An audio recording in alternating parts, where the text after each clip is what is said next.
November आरो बे बर' थुनलाइ आफादनि जोनोम सान बे गायसननाय सान गोदान दिल्लीयाव देग्लाय बोसोराव खुंनो लानाय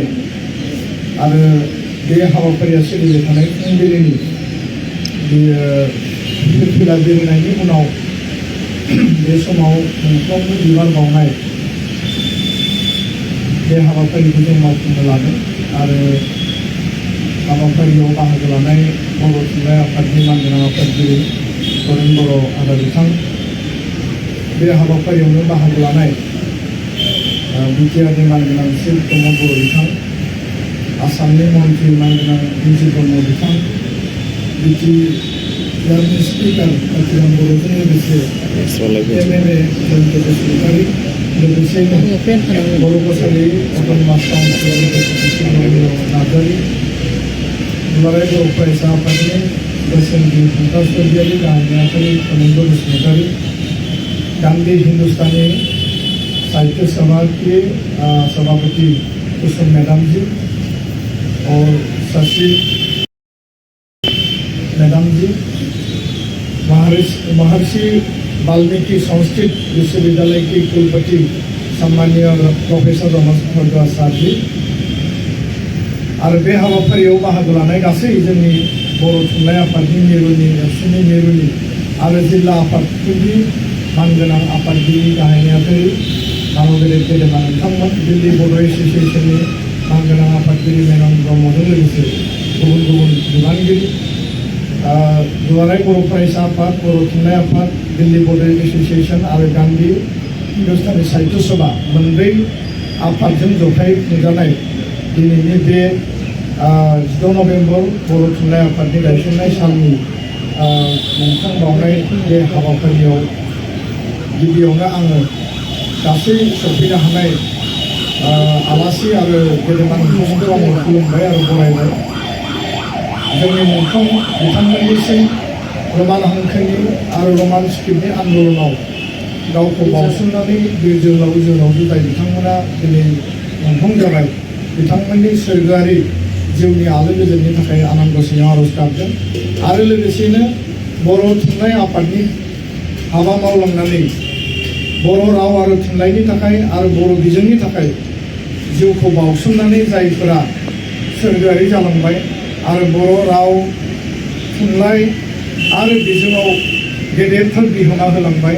बे गेदेमा बिथांमोननि सोरगोआरि जिउमानि थाखायबो आं इसोरनि खाथियाव आरज गाबबाय आं गोलाव बाथ्रा बुंनो सानाखै फिरफिला बिरनाय समाव जोंनि मानगोनां थुनलाइ आफादनि आफादगिरि बिथाङा गासै बाथ्राखौ बुंबाय दिल्लीयाव देग्लाय 24 बोसोर जोबनायनि उनाव 25 बोसोराव बर' थुनलाइ आफादनि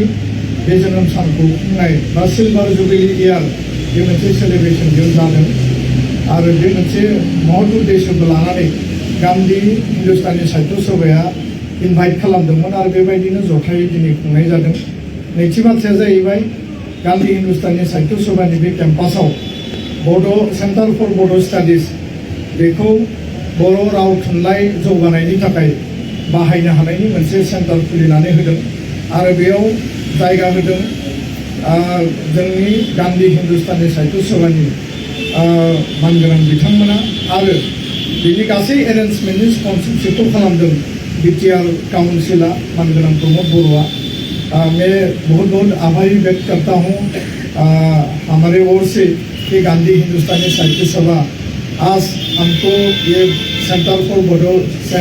स्टडीज बोडो अध्ययन केंद्र इसको यहाँ खोलने का मौका दिया या शुरुआत करने का मौका दिया और बीटीआर काउंसिल के चीफ प्रमोद बोरो जी ने इसको स्पॉन्सर करके वास्तव में इसको काम करने के लिए जो जितना भी काम किया है इसके लिए मैं हमारी ओर से आभारी व्यक्त करता हूँ आं गोलाव बाथ्रा बुङालासिनो बर' थुनलाइ आफादनि बे जोनोम सानाव बर' राव थुनलाइनि हाबा मावलांनायनि जिखिनि जोङो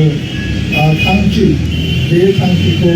नोजोर लाखिनानै जों बयबो आवगायलांनांगोन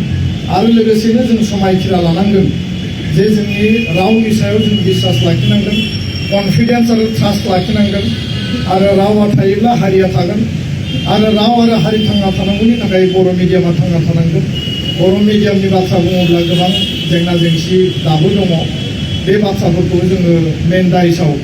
जोङो सावरायगोन आं बेखायनो गोलाव बुङालासिनो बर' राव बे भारतनि मेन स्ट्रिम भारताव जे जायगा मोनबाय बुहुमनि मानसिफ्रा दिनै मिथिबाय आरो भारतनि राष्ट्रीय धारायाव जे मोनसे रिकगनाइज लेंगुवेज हिसाबै जोङो स्पेस मोनबाय बेनि गेजेरजों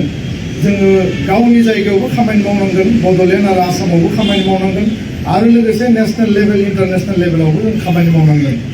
बेनि मिनिङा बेल' नङा जे जोङो गावनि जायगायावल' मुखुब जानानै थानांगौ दिनै बेंगलि साहित्यआनो जा